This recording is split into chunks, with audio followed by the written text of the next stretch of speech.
ইনি হচ্ছেন নরোত্তম বাবু। ইনার গোটা শরীর ব্যথা হতো, রিউমেটিক পেন ছিল। ইনি বিভিন্ন জায়গায় চিকিৎসাও নিয়েছিল, তো ওষুধ খেলে কমতো, আবার রিটার্ন চলে আসতো। সঙ্গে ব্যথার সঙ্গে বমি বমি পেত। তো নরোত্তমবাবু বলো, এখন তোমার এই সমস্যাগুলো আছে? আমি তো স্যার গত 10 বছর ধরে অ্যালোপ্যাথিক চিকিৎসা করছি। হুম এই ব্যথার কারণে দীর্ঘ কিছুদিন আগে এবং কি কলকাতা শিয়ালদা যে NRS মেডিকেল কলেজ, হুম সেখানেও আমি মোটামুটি 5 দিনের মতন অ্যাডমিট ছিলাম।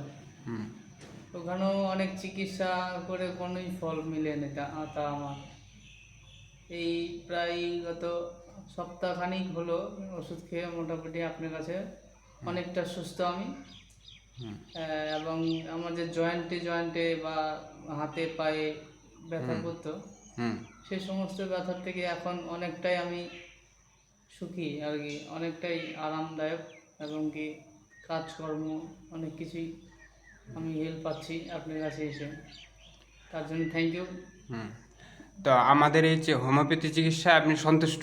একদম একদম, আমি হ্যাপি, আমি হ্যাপি। খুব ভালো চিকিৎসা হয়ে অনেকটাই আরামদায়ক আমি এখন। ওষুধও তো বেশি দেওয়া হয়নি? না না, ওষুধ মাত্র 2 ডোজ, মাত্র 2 ডোজ। হুম বেশি ওষুধও দেওয়া হয়নি। না, থ্যাংক ইউ স্যার। ক্লাসিক্যাল চিকিৎসা সম্পূর্ণ।